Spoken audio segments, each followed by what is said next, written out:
I woke up last Wednesday on the floor of the Vera Project after a very, very brief nap. Before that, I was talking to some people about the show I just played. How was the show? The show was awesome. Yeah, it was. Hello, stranger playing my guitar. You're a volunteer, Vera. Thank you very much for staying this late. You're welcome.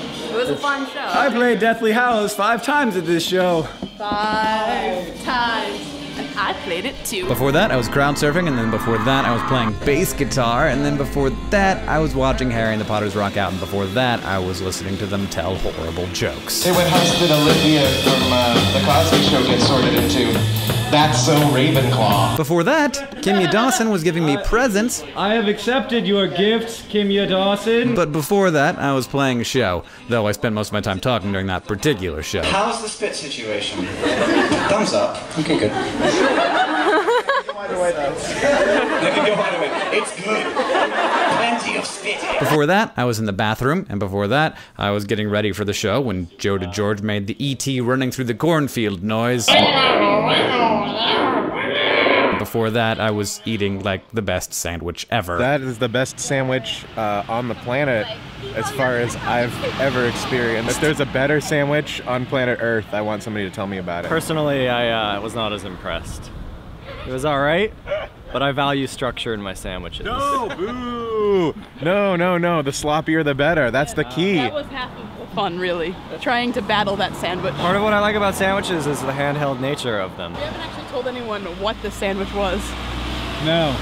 They don't need to know. Yeah. We can't let them know. It was a candy sandwich made out of candy and spun sugar and candy gummy worms and Band-Aids. Before that, I was purchasing some exceptionally expensive cold brewed Japanese coffee. It tastes like a chocolate almost. Before that, though, I was driving around Seattle. Before that, I was eating Doritos, and before that, I was listening to Joe DeGeorge and Neil Ciceriga interpret the E.T. theme. Before that, I was eating Dick's Hamburgers. Hank Green stuffing himself with... And before that, I was driving from Olympia to Seattle with the help of Andrew W.K.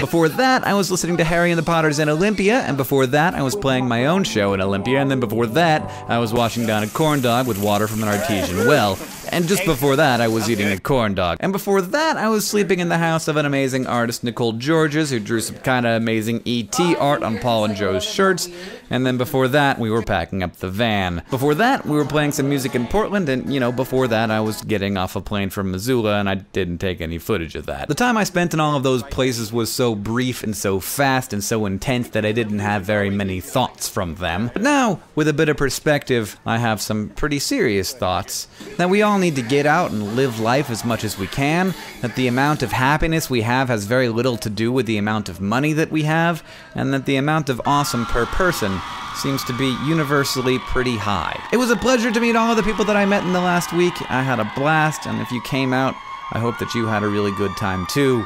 John, I'll see you on Tuesday. Oh, and also the Mars Science Laboratory is landing this weekend, and I'm extremely excited about it. Click here to watch the SciShow video about the entry, descent, and landing, and join me Sunday night. I'll be live tweeting from the SciShow Twitter.